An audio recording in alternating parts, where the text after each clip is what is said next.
What's up, everyone? Welcome to the 20th episode of Superbrain Radio and the Protocols episode for the Grow chapter. Pretty cool because this marks us moving into almost 6 months, Not quite, a couple more episodes, but it's funny. This feels like it just started to me still. And it feels like it's still in these rudimentary baby stages, if you will. But time is spanning. So I guess we are certainly going to be looking at Superbrain Radio being a long-term thing because I really truly feel like we're not even 5% in. But this is a lot of fun for me. I feel that the ability for all of you guys to actually understand it has increased quite a bit, and it seems like a win-win scenario. So, with this Grow Protocols episode, I want to preface it with the fact and reminder that I'm going to be breaking this down in a linear equation more so. So typically what I've done in the past is I've separated and clustered 2 episodes together and kind of made it like a mental T-chart, if you will, for you to compare and contrast, for you to see differences between, etc., how 2 sides of the same coin actually play together to make the coin itself.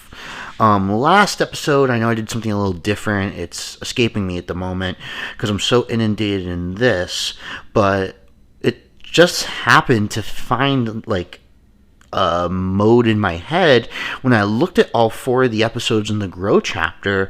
I was like, wow, each one is really building on the last and requires the previous episode's concepts as a key to unlock the gate to the next one, and it actually transfers in real life.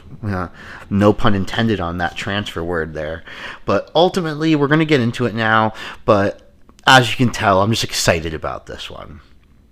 So I also want to preface this with a little bit of science in the fact that the concept of growing, changing, making something new, and hopefully better as a part of yourself is very much like this linear equation with locked doors along the way. Meaning you need something to get you through the first door, which is different to the second door, different to the third door, etc., etc. And the reason that's so, and it's more complicated than simply dealing with stress, which was the concept that we talked about in last chapter, Endure, the ability to be specific about stress exposure and learning to grow from it is obviously a much smaller scope in what is going to be in front of you for actually useful stress, information, and ability to recover. So what we're starting with here is recognizing that each step in the process is equally important. So whether it is actually participating in your skill practice, whether it's recovering from it, going to bed, social relationships, as you're going to see when I break it down today, they're all equally independent and codependent on each other at the same time. Meaning, if one isn't necessarily up to snuff, not only will you recognize it in that category, it's going to have very direct negative impacts on the portions of the web it's associated with. So without further ado, we're going to get into it, starting with recovery rates. That is going to give you the key to the locked door of excellence capacity, which gives you the key to the locked door of vision, finally giving you the key to the locked door of transfer. And as we talked about, transfer really is the home of change. It's what you do and how it makes what you want to do better. So if you can get to that final locked door, you're going to be able to pretty much do whatever you want. Now, again, I'm assuming you guys all listened to the previous episode, so I'm not going to revisit everything. I'm going to get into true protocols and facilitations of that thing. So when it comes to recovery rates, what's incredibly important, more so than anything else, is not just the environments that you biologically participate in. Meaning, if you do something that involves a lot of energy expenditure and you're maybe severely underfed or dehydrated prior, it's not that you're just impeding today's training, you're like, oh, I'm just going to have to tough through it. It won't be as good. You're actually starting to create a maladaptive cascade, even though it's only 1 point towards the maladaptive cascade. You got that point. More so, we always talk about second, third order actions. That point today is going to deter from the compounding adaptations made prior, and now put you in the negative for the next day's adaptations, getting you back to that. So 1 bad day can slightly bleed into 3 bad days. Now, careful with that connotation bad. You're not placing that phenomenologically. It's biological synergy and precision.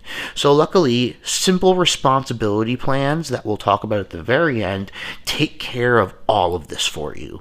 Whether you go in there and cry and have a terrible session, or feel like you're on top of the world and have an amazing session, you'll still get the same opportunity to properly adapt. And when we talk about maybe nutrition related to it, which is probably going to be the most important thing when it comes to the specificity of what you're doing with your training, is it's going to be the second side of the coin, the restorative side of the coin, that is going to analogously respond to the catalytic or the work related.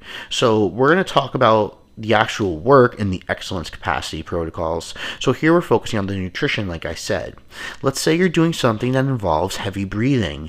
Doing that in a state of missing carbohydrates is going to impede the adaptation process, because you need those glycolytic storage enzymes to be active so that you can subsequently degrade them efficiently and have that pathway spinning on both ends. This is like having 1 wheel out of your 4 wheels broken in your car, and you're like, it's only 1 wheel, it's only 25%, but it's more so that it's now impeding your gas mileage, definitely going to impede your brakes to the point that you're going to be driving differently and all that stuff, and so on and so forth, your suspension. You get what I'm getting at. So it's not that the total food intake even matters as much for pre or post nutrition. It's more so how you're responding to that food in the environment you're setting up. So start to think less about, oh, did I overeat or undereat? Start to think more about, what does the digestion of the foods I just ate give me? And is that relatable to what I'm about to do? The next thing in the protocols category that's insanely important is going to have to do with hemodynamics, so the movement of blood, your vagus nerve, and how they flux. And I'm going to cluster that with a nutrition protocol, because ultimately they're super important and sort of interrelated. So regardless of what you're going to do, I recommend intaking some hydrolyzed whey protein after your skill practice. Even if the skill practice has to do with reading books, but if that's the most important thing to you, you might not need the same amount of hydrolyzed whey protein that a lifter may need, but you're just going to need some. The presence of it is going to be very correlative with our goal here. So that's the first portion of it. Next is, I recommend having something that is going to improve your sensitivity to carbs with that protein, whether it be chromium, whether it be something a little bit more aggressive in the insulin world, and anywhere in between. Do something with your hydrolyzed whey protein from a supplement standpoint, chromium just being an essential mineral, so that's kind of why it's at the bottom, that is going to help facilitate moving glucose in your blood. Now, these two together are insanely important, because hydrolyzed whey protein has specific glucose altering actions for the better that ultimately lead to better muscles being reformed or proteins being reformed. And that's why the concept of protein is important, because they're not just resynthesizing muscle tissue, they resynthesize hormones that are essential, neurotransmitters that are essential. They literally create the perimeter, if you will, the cell membrane at certain points, because it gets mixed with fatty acids, and who do you think is synthesizing receptors? They're proteins, and you ultimately now have a world that is integrally built by a protein. So if you're specifically degrading a microcosm of that world, meaning if you're training your quadriceps or your frontal cortex, there is going to be a depletion of protein-based employees, if you will. And this is the best protein you can get within a reason, to resynthesize what you want to resynthesize. The reason we need some glucose management, if you will, the glow stick guys when you take off from a plane at night, is because we're going to have an excess of glucose and fatty acids in the blood because of the actual liberation of it during your skill practice is going to have some remainder for after practice. And that's why we just want to make sure everyone's going in the right direction. It's also going to create a synergistic effect with the hydrolyzed whey protein. Lastly, since most things tend to increase heart rate, I would recommend some type of meditation afterwards where you control the breathing cadence while your heart rate is still medium high. So not breathing super heavy, but not yet down to relaxed. It's more about the changes to blood vessels that's important here rather than the actual meditation. The actual meditation is great for the mind and your ability to perceive what you just did, but there is a tangible adaptation we're changing here. Or chasing. Lastly is scheduling. Our body has insanely cool anticipatory properties to it, and it can actually come down to like how many hours past you've been awake, and having to do with is that meal 1, 2, or 3, and what do you typically eat during meal 1, 2, and 3. So allowing that to ensue the anticipatory processes is just going to build up stuff ahead of time and add another 5 to 10% in the pot to potential gains and changes for the better. Because ultimately, what I'm going to leave the recovery rates on is that it's opportunity. You can't ask for anything better in the athlete performance world than the opportunity to keep getting better. And this will thwart that. This will thwart your ability to continue training. Once you can recover from everything you need to recover from, you gain the keys access to excellence capacity. Now, excellence capacity, if you re-listen to that episode, is really cool because it's that absolute perfect neurological pathway you want to fire in coordination and synergy, typically involving the motor cortex and the muscles, regardless of what it is. And ultimately, that like perfectly unison-based orchestra that's doesn't have a single note where it shouldn't be is what's really happening. Now, it doesn't mean that having 1 or 2 notes off is going to be noticeable to the normal audience, but that is possible, and that's typically the elite's first mistake. It's just not incredibly smooth, but it's 95% the same. We want to train that 100% to have the largest capacity possible, and that's really what we're talking about here. So something I've recommended for this in the past, and I still think holds true, is Noopept. Noopept is going to enhance some afferent efferent signaling through kinesthetic properties, meaning more feel-based than anything else. It's going to enhance vision and the ability to actually see and take information back in along with that afferent efferent pathway.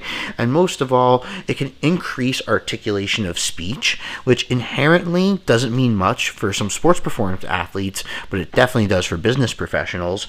But it's more so that when we've seen articulation of speech, the Broca-Wernicke area complex, along with the articulate fasciculus and all these things, we've seen increases in memory formation and even correlations with higher IQ in people.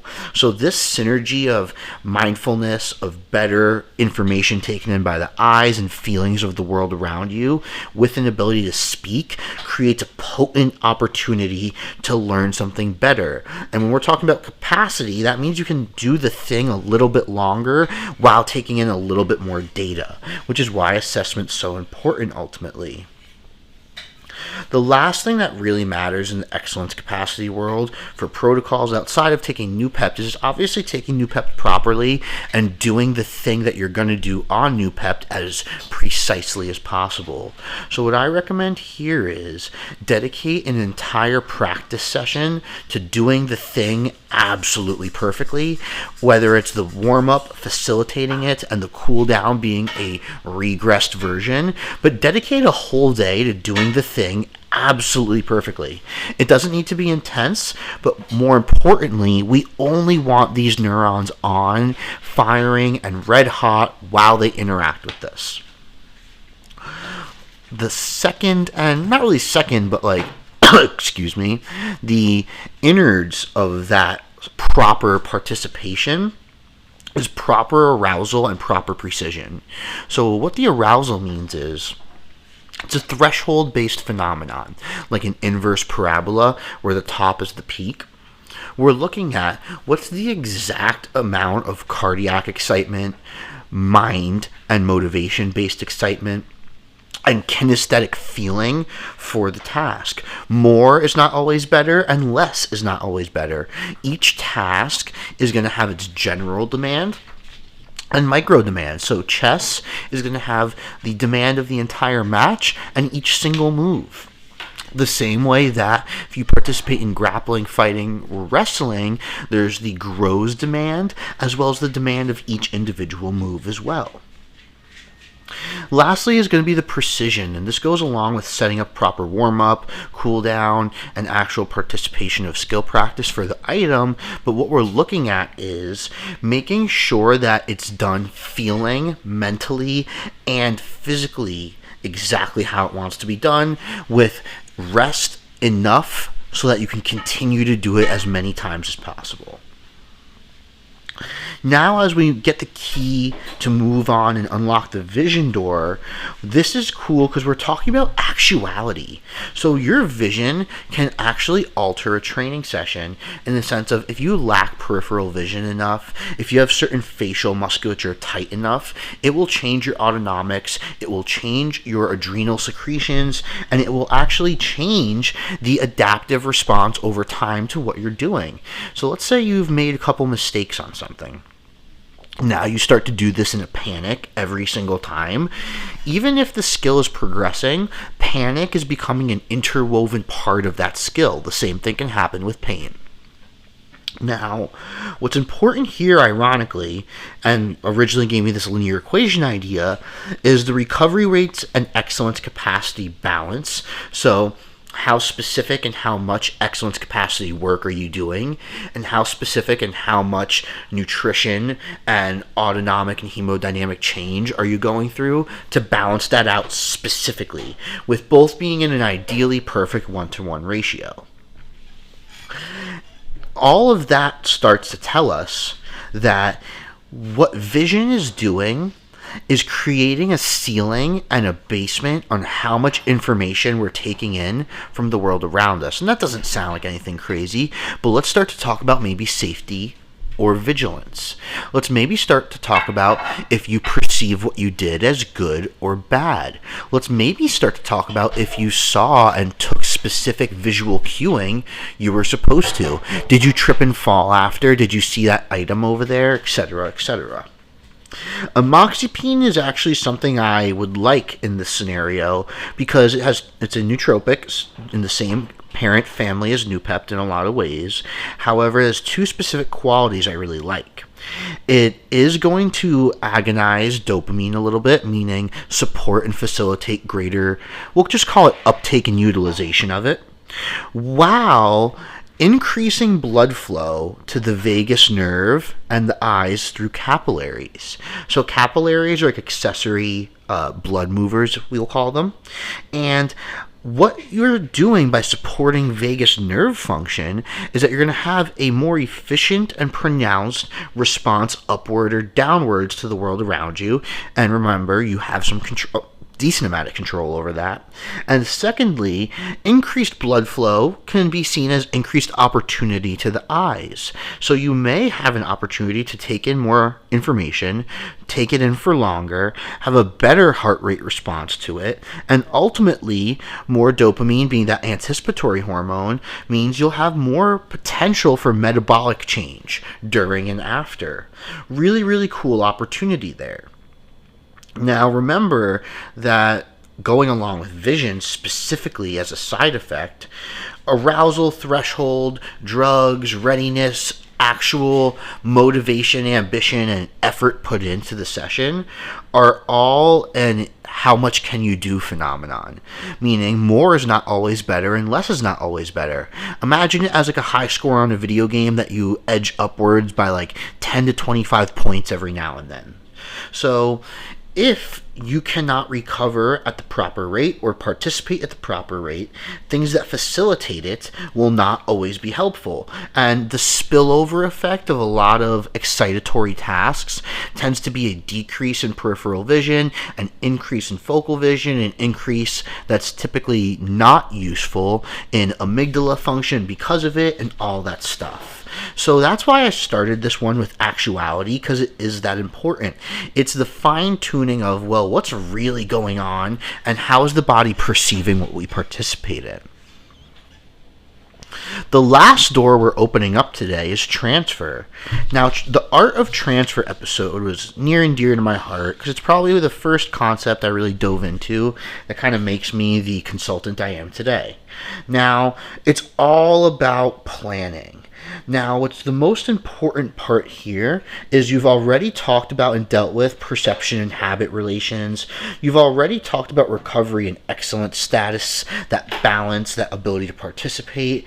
And now we're simply looking at rate of change and full yield, if you will, on change. Meaning, yeah, of course, everyone sets out to get 100 points, but, it's almost nearly impossible to get 100 points. You might get 99, 98, you could get 72, anywhere in between, all that stuff. Obviously, you could theoretically get 0, but I don't think you could really do that either. What the ultimate statement is that you want to take as generally summarizing what transfer is it's the opportunity to capitalize on your training changes. So we see recovery-based changes as adaptations as well, but training is the person who's leading the horse to water. So if you can maximize what you get out of each and every time you practice something, that means you have very, very high transfer. So it's a nice short little way of thinking about things and describing something that's a huge concept. What's funny along the way, once you have good planning, now planning I can summate into a 3-step process. Assess, play chess, and commit. Now, the reason this is important is because the assessment is going to give you the data in which you create your process. So if you have an improper assessment, the whole plan is going to be extrapolated to like an imaginary person or concept that doesn't exist. You need to be very objective and specific about the data you gather, and what you interpret from that data is arguably even more important, because you're likely going to be the person creating that next plan.